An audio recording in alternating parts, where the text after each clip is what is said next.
Hey guys, welcome back to my channel. Springtime is in full force now, and it's a time of year when both wild animals and our pets actually get pretty hormonal. Today in this video, I'm going to be talking to you about what to do if you come across wild animals like skunks or baby rabbits or baby deer or things like that. So be sure to subscribe to my channel for more animal videos.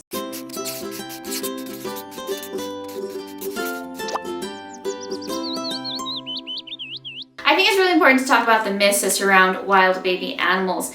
Now, there's a lot of confusion and misconception out there, so let's get that out of the way right away. You can touch baby animals. Their mother is not going to reject them because you touch them. That is a huge myth that I see all the time, everywhere. I think this started because they wanted to keep kids and people from trying to play with wildlife.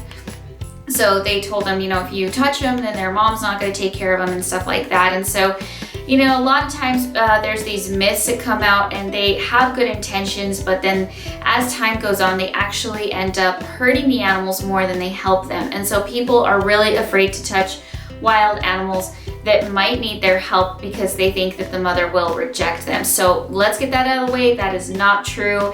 That way we can move on to the rest of this video. Next thing I want to talk about is wildlife rehabilitators, because I know people will be skipping around in this video. And so this is something that I think we should address first off and then move on to each different type of wild animal. I will be explaining when animals need your help and when they do not need your help. In the case of when they do need your help, that is when you're going to have to contact a wildlife rehabilitator, because those are the people that are actually trained to take care of these animals. They're also licensed to take care of these animals, because in many places it is actually illegal for you to have these animals, to keep them and try to care for them. And also, you might not know what you're doing, so it is important to contact somebody who does. So all you need to do is just go onto Google and look for a wildlife rehabilitator in your area. You can also go on Facebook and to animal groups and talk to people about the situation. And a lot of times on Facebook groups, the people are actually going to be able to direct you to a wildlife rehabilitator in your area or somewhere close by. Now, if you don't have a local wildlife rehabilitator or anybody close by, you can also Google and research how to care for these animals yourself. Now, let's be clear, I am not encouraging you to take care of wild animals, especially when it is oftentimes illegal in many places. But I can't control what you're going to do, and if you don't have a local wildlife rehabilitator and you don't want the animal to die, and you decide you're going to take care of it, just please do the research first and look up information on how to care for the animal. There is tons of information online now. It's most likely available and most likely out there for you, but don't decide that you're just going to come up with what's best for the animal. Make sure you do the research. Online you can find out how to care for baby birds and bottle feed squirrels, and it's all out there, guys. Now, next, baby birds are the most common, and you're going to need to learn how to determine how old the baby bird is, and then that way you will know whether or not that baby bird needs your help. If the baby bird is bald or has very few feathers, the best thing to do is pick it up and see if you can place it back in the nest. If this is not possible, you will need to contact your local wildlife rehabilitator and give the bird to them to care for. However, if you find a baby bird that has lots of feathers and has feathers on its wings, please leave them alone. They might need to be moved if they're in the street or fall in a backyard with dogs, but this bird is fine and does not need your help, so just move it to a safe place if they are not in a safe place. Birds fall out of the nest when they are old enough to learn how to fly. The parents will stay around feeding them while they figure it out. And this is just a really normal part of life for them. Then next, let's talk about baby rabbits. Now, rabbits love to build nests in really tall grass and just hide them there. So if you're going to be mowing your lawn or cleaning out weeds now that springtime is coming, and even throughout the summer, just be very careful and go through the area first to make sure that there isn't a rabbit's nest there. In the desert, rabbits will usually build tunnels to make their nests. Now, one thing to remember is that rabbits really only feed their babies like twice in 24 hours. So it's really important to understand, if you do find the nest alone, don't think the babies are abandoned. Rabbits are like the most absentee parents and spend hardly any time with their babies. So they're going to come in, feed them for 5 minutes, and take off for 12 hours. So, a lot of times people will think that the nest has been abandoned, and probably it hasn't.